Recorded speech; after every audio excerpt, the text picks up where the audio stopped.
Hello everyone, welcome back to the channel. అందరూ ఎలా ఉన్నారు, ఏం చేస్తున్నారు? నాతో కమెంట్స్లో షేర్ చేసుకోవడం మర్చిపోవద్దు.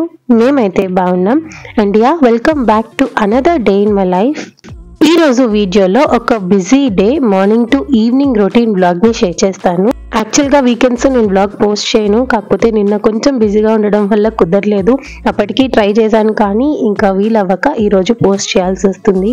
సరే, ఇంకా వీడియో విషయానికి వస్తే మార్నింగ్ 6 o'clockకి నా డే స్టార్ట్ అయ్యింది. ఇంకా యాజ్ యూజువల్ టీ అయితే ప్రిపేర్ చేస్తున్నాను అండ్ ప్యారలల్గా రైస్ కుక్ అవ్వడానికి పెట్టేసా. ఈ రెండు కుక్ అయ్యి బాయిల్ అయ్యే లోపు మజ్జిగ ప్రిపేర్ చేసుకుంటున్నా. నేను మార్నింగ్ టైం టీ అవాయిడ్ చేద్దాం అనుకున్నాను. అది సక్సెస్ఫుల్గా ఒక 2 days చేశాను కానీ ఆ తర్వాత కుదరలేదు. బట్ ఈ వీడియో వాయిస్ ఓవర్ ఇచ్చేసరికి కొన్ని చేంజెస్ అయితే మళ్ళీ మా డైట్లో చేసాము. సో ఏం చేంజెస్ చేసాము, మా డైట్ ఎలా కంటిన్యూ అవుతుంది అన్నది డెఫినెట్గా నెక్స్ట్ వీడియోస్లో షేర్ చేస్తా.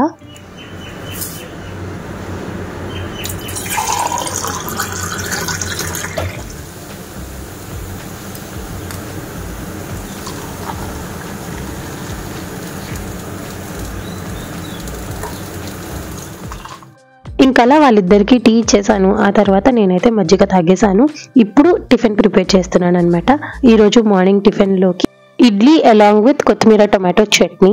ఈ మధ్యకాలంలో ఎక్కువగా వీలైనంత వరకు ఇడ్లీనే ప్రిపేర్ చేస్తున్నాను. Because idli is the healthier option అనిపిస్తుంది. And that too normal plain మినప్పప్పుతో కాకుండా పొట్టు మినప్పప్పుతో కనుక ఇడ్లీ ప్రిపేర్ చేసుకుంటే ఇంకా మంచిది. ఇప్పుడు మీరు చూస్తున్న ఇడ్లీ బ్యాటర్ కూడా పొట్టు మినపప్పుతో చేసిందే అనమాట. నేను జనరల్గా పొట్టు మినపప్పు తీసుకొని రాను, బికాజ్ అది క్లీనింగ్ ప్రాసెస్ ఎక్కువ అని. కాకపోతే మొన్న అమ్మ వచ్చింది కదా, సో తను అక్కడ ఇంటి దగ్గర చేసి తీసుకొచ్చింది అనమాట. కాబట్టి ఆ బ్యాటర్ ఉంది, దాంతోనే ఇడ్లీలు వేస్తున్నా.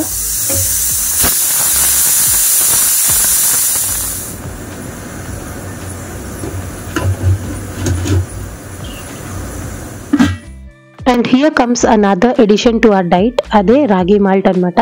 ఇంతకుముందు రాగి మాల్ట్ తీసుకునే వాళ్ళం, కాకపోతే మధ్యలో కొంచెం బ్రేక్ వచ్చింది. మళ్ళీ ఈ మధ్య కాలంలో ఎప్పుడైతే కొంచెం హెల్దీగా తినడం స్టార్ట్ చేసామో రాగి మాల్ట్ కూడా స్టార్ట్ చేద్దాం అనుకున్నాను. ఇంకా స్లోగా అది కూడా మా డైట్లో ఇంక్లూడ్ చేసుకున్నాము. అండ్ ఇప్పుడు మేము ఏదైతే హెల్దీ వేలో తింటున్నామో అది జస్ట్ నేను మా హస్బెండ్ మాత్రమే కాదు, ఇంటిల్లిపాది అదే ఫాలో అవుతున్నాము. మేము ఫుడ్ కొంచెం తగ్గించి తీసుకుంటాం, వాళ్ళు కరెక్ట్గా తీసుకుంటారు, అంతే అనమాట. మళ్ళీ వాళ్ళకి సెపరేట్గా మాకు సెపరేట్గా కుక్ చేయాలంటే నా వల్ల కాదు. అందుకనే వాళ్ళ డైట్ కూడా చాలా వరకు చేంజ్ చేసేసాము. మేము ఏదైతే తింటున్నామో వాళ్ళు కూడా అదే ఫాలో అయిపోతున్నారు. ఇంకా ఈలోపే భుజ బంగారం లేస్తాడు అరౌండ్ 7 o'clock or 7:30. సో లేవగానే ఫస్ట్ సైక్లింగ్కి వెళ్ళిపోతాడు అనమాట. మంచిగా ఒక 2 rounds సైక్లింగ్ చేసుకొని వచ్చిన తర్వాత అప్పుడు స్కూల్కి రెడీ అవుతాడు.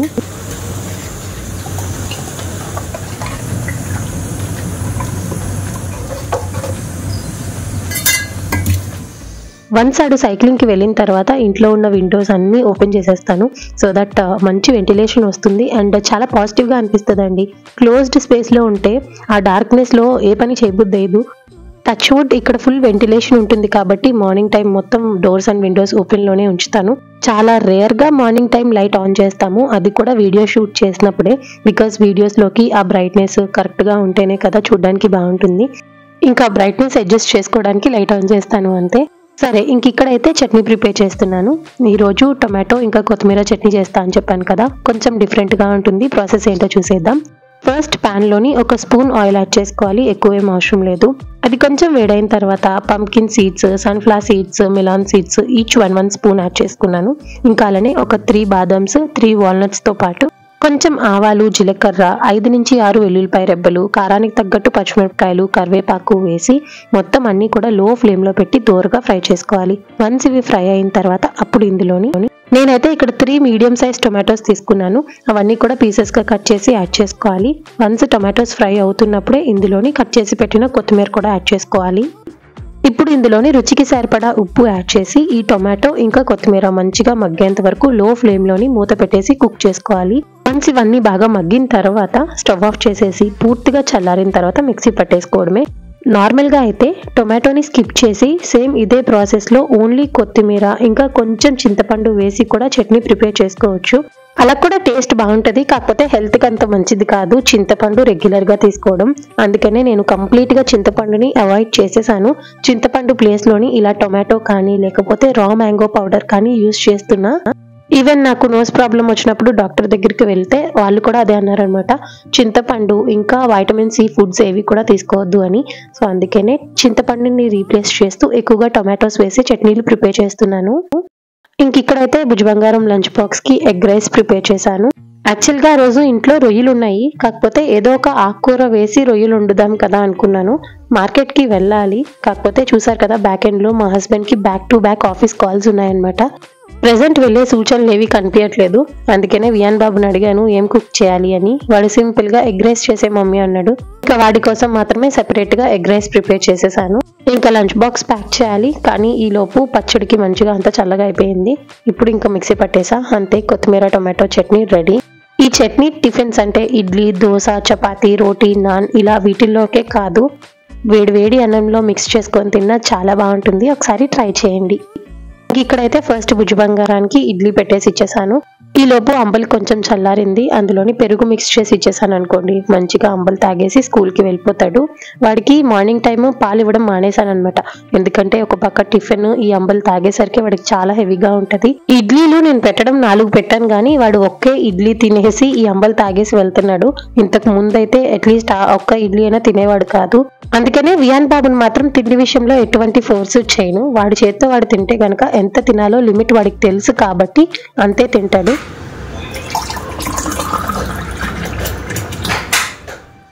ఇంకిగోండి వియాన్ బాబుకి ఇంకా మా అత్తగారికి ఇద్దరికి టిఫిన్ పెట్టేశాను. నెక్స్ట్ ఇప్పుడు లంచ్ బాక్స్ ప్యాక్ చేస్తున్నా. లాస్ట్ బిఫోర్ వీడియోలో ఎగ్ రైస్ చూపించాను కదా, అది ఒక వేరియేషన్ అయితే ఇది ఇంకొక వేరియేషన్ అనమాట. వాడికి అది నచ్చుతుంది, ఇది నచ్చుతుంది. బేసిక్గా ఎగ్ రైస్ అంటే వాడికి ఇష్టం కాబట్టి ఎలా చేసినా తింటాడు. నెక్స్ట్ ఇంకా స్నాక్స్ కోసం అయితే వాటర్ మిలన్ కట్ చేస్తున్నాను. మీరు చెప్తే నమ్మరు, వీళ్ళకి ఫ్రూట్స్ అలవాటు చేయడం చాలా కష్టమైందండి. ఏమంటే స్నాక్ బాక్స్ లో ప్రతిసారి డ్రై ఫ్రూట్ లడ్డు అనో లేకపోతే చేగోడీలో చక్రాలో ఇలా ఏదో ఒకటి ప్యాక్ చేసేదాన్ని కదా, అది అలవాటు అయిపోయి ఇలా ఫ్రూట్స్ ప్యాక్ చేస్తానంటే వీళ్ళ నాన్న ఇద్దరు కూడా వద్దులే మమ్మీ అంటున్నారు. వీడు ఇంకా కొంచెం భయపడి మమ్మీ ఏమంటదా అని తినేస్తున్నాడు, కానీ మా ఆయన అయితే లిటరల్ గా డబ్బా వెనక్కి తీసుకొస్తున్నారు. ఒక రోజు ఇంకా చెప్పేశాను అనమాట, ఇలా అయితే వీలవ్వదు, ఖచ్చితంగా ఫ్రూట్స్ తినాల్సిందే అని చెప్పేసరికి ఆయన కూడా ఇంకా స్లోగా తినడం అలవాటు చేసుకున్నారు.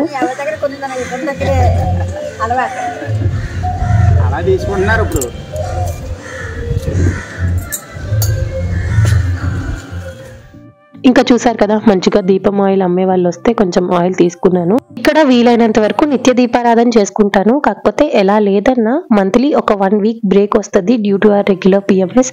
అలానే లాస్ట్ వీక్ అంతా పూజ చేసుకోవడానికి కుదరలేదు కాబట్టి ప్రశాంతంగా ఈ రోజు పూజ చేసుకుందాం అనుకున్నా. సో వంట పని అంతా అయిన తర్వాత మంచిగా వెళ్ళి ఫ్రెష్ అయిపోయి వచ్చేసాను. పువ్వులు బయట నుంచి ఏం తెప్పియట్లేదు, బికాజ్ ఈ మొక్కలకు వచ్చిన పువ్వులే సరిపోతున్నాయి అనమాట. సో మంచిగా మా చెట్లోంచి పువ్వులు అవి కట్ చేసి దీపారాధన చేసుకుంటా.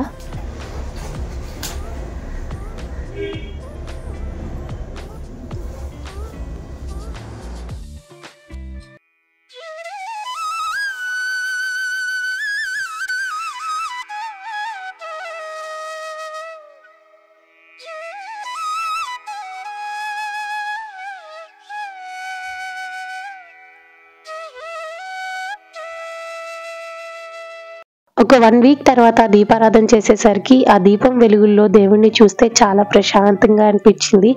సింపుల్ గా చేసుకున్నా ప్రశాంతంగా పూజ చేసుకున్నాను. పూజ చేయక ముందే అంటే ఫ్రెష్ అవ్వక ముందే కొన్ని గిన్నెలు ఉంటే వాష్ చేశాను.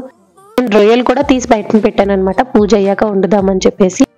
ఈ రోజు మధ్యాహ్నం లంచ్ లోకి ఎగ్ రొయ్యల కర్రీ అనమాట. చాలా బాగుంటుంది, రెసిపీ మీతో కూడా షేర్ చేస్తా. కానీ దానికన్నా ముందు మేము టిఫిన్ చేసిన తర్వాత వచ్చిన గిన్నెలన్నీ వాష్ చేయాలి. సో ఆ గిన్నెలు కూడా వాష్ చేసిన తర్వాత ఇప్పుడు వంట స్టార్ట్ చేసా. ఫస్ట్ అయితే ఎగ్స్ ని మంచిగా బాయిల్ చేసిన తర్వాత ఇప్పుడు ప్యాన్ లోని కొంచెం ఆయిల్ యాడ్ చేసుకొని అందులోనే రుచికి సరిపడా ఉప్పుతో పాటు కొంచెం పసుపు కూడా యాడ్ చేసి ఆల్రెడీ బాయిల్ చేసిన ఎగ్స్ ని పీల్ ఆఫ్ చేసేసి వాటికి ఘాట్లు పెట్టి ఈ ఆయిల్లో యాడ్ చేసుకోవాలన్నమాట. సో మంచిగా ఎగ్స్ 2 సైడ్స్ బాగా ఫ్రై అయిన తర్వాత అవి తీసి పక్కన పెట్టేయాలి. ఇప్పుడు సేమ్ అదే ఆయిల్లోని నీట్గా వాష్ చేసి పెట్టిన రొయ్యలు యాడ్ చేసుకోవాలి. ఈ రొయ్యలు వన్స్ ఆయిల్లో వేసిన తర్వాత మొత్తం వాటర్ అంతా రిలీజ్ అయిపోయి దగ్గరికి అయిపోతాయి అనమాట. సో వాటర్ అంతా పోయేంత వరకు ఇలా డ్రైగా ఫ్రై అయినంత వరకు ఉంచి పక్కకు తీసి పెట్టేయండి. ఇప్పుడు సేమ్ ఇంకా అదే ప్యాన్ లోని కొంచెం జీలకర్రతో పాటు కట్ చేసి పెట్టిన ఉల్లిపాయ ముక్కలు, కరివేపాకు అండ్ రుచికి సరిపడా సాల్ట్ వేసి ఆనియన్స్ గోల్డెన్ బ్రౌన్ కలర్ వచ్చేంత వరకు ఫ్రై చేసుకోవాలి. ఇందులో ఆయిల్ కొంచెం తక్కువ అనిపించింది, అందుకనే నేను గీ యాడ్ చేశాను. ఆనియన్స్ ఇలా గోల్డెన్ బ్రౌన్ కలర్ లోకి ఫ్రై అయిన తర్వాత కట్ చేసి పెట్టిన టొమాటో పీసెస్ తో పాటు పసుపు కూడా యాడ్ చేసి టొమాటోస్ మగ్గేంత వరకు లో ఫ్లేమ్ లోని మూత పెట్టేసి కుక్ చేసుకోండి. వన్స్ టొమాటో బాగా మగ్గిన తర్వాత అప్పుడు ఒక 1 స్పూన్ అల్లం వెల్లుల్లి పేస్ట్ యాడ్ చేసుకొని అది పచ్చివాసన పోయేంత వరకు ఫ్రై చేసుకోవాలి. తర్వాత ఇందులోని రుచికి సరిపడా ఉప్పుతో పాటు కారం కూడా యాడ్ చేశాను. ఇంకా అలానే నేను ఇంట్లో ప్రిపేర్ చేసిన గరం మసాలా పౌడర్ కూడా యాడ్ చేశాను. అందులోనే ధనియాలు, జీలకర్ర, జీడిపప్పు అన్నీ ఉంటాయి కాబట్టి నేను సెపరేట్ గా ఎటువంటి పౌడర్స్ యాడ్ చేయలేదన్నమాట. ఇప్పుడు ఇవన్నీ కూడా బాగా ఫ్రై అవ్వాలి. ఆయిల్ పైకి తేలినంత వరకు ఒక 2 మినిట్స్ మూత పెట్టాను. చూసారు కదా మంచిగా ఆయిల్ పైకి తేలింది. ఇప్పుడు ఇందులోని కన్సిస్టెన్సీకి తగ్గట్టు వాటర్ యాడ్ చేసుకోవాలి.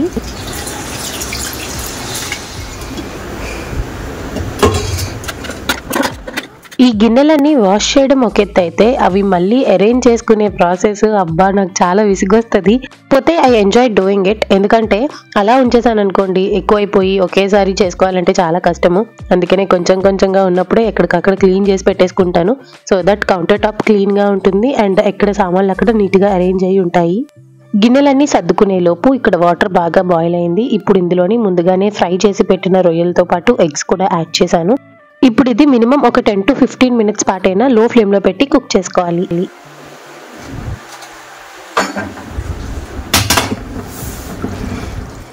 ఒక 10-15 మినిట్స్ కే చూసారు కదా ఆయిల్ బాగా పైకి తేలి మొత్తం కర్రీ అంతా ఉడికిపోతుంది. ఇంకొక 2-3 మినిట్స్ లో స్టవ్ ఆఫ్ చేసేస్తాము అనగా కొంచెం కొత్తిమీరతో పాటు ఒక 2 నుంచి 3 యాలకులు దంచి యాడ్ చేయాలి. ఇలా యాడ్ చేయడం వల్ల ఫ్లేవర్ చాలా బాగుంటుంది. ఒకసారి ట్రై చేయండి.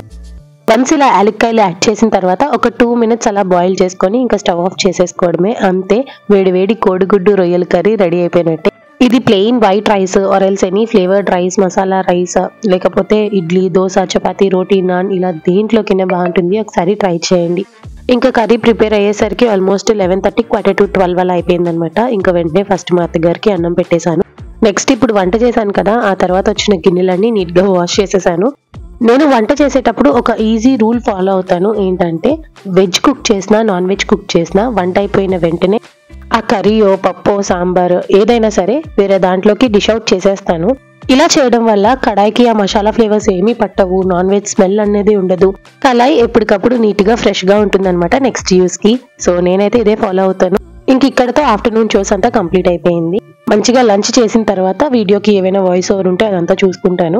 ఆ తర్వాత మళ్ళీ భుజబంగారం స్కూల్ నుంచి వచ్చాక ఇప్పుడు నేను వాడు కలిసి డాబా మీదకి వచ్చాము. ఈ రోజు కొంచెం స్పెషల్. ఏమంటే మా హస్బెండ్ నా కోసం మందారం మొక్క తీసుకొచ్చారు. ఐ మీన్ తన ఆఫీస్ రీత్యా తను వేరే ప్లేసెస్ కి వెళ్ళాల్సి వస్తుంది. సో వెళ్లే వేలో ఎక్కడో మంచిగా మందారం మొక్క కనిపించిందని చెప్పేసి కొంచెం కట్ చేసి తీసుకొచ్చారు. సో చాలా హ్యాపీగా అనిపించింది. ఎందుకంటే నాకు మందారాలు అంటే చాలా ఇష్టము. దట్టు రెడ్ కలర్ మందారం అంటే ఇంకా ఇష్టం అనమాట.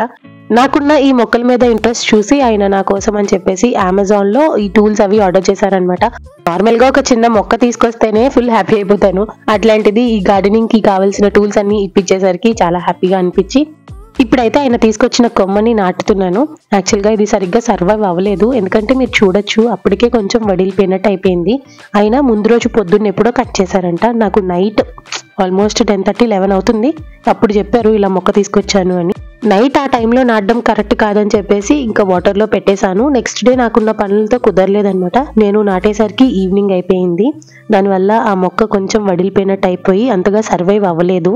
And look at this colourful sky with a beautiful sunset. ఆ వ్యూ అయితే ఎక్సలెంట్ ఉండింది. So this ends today's video. Hope ఈ వీడియో మీ అందరికీ నచ్చిందని అనుకుంటున్నాను. నచ్చినట్టయితే like, share, comment and please do subscribe to the channel. Don't forget to press the bell icon for more videos. అలానే ఈ వీడియో లాస్ట్ వరకు చూసిన ప్రతి ఒక్కరికి thank you all so much. So ఇదండి ఇవాల్టి వీడియో. మళ్ళీ నెక్స్ట్ వీడియోలో కలుద్దాం. అంతవరకు టేక్ కేర్ అండ్ బాయ్.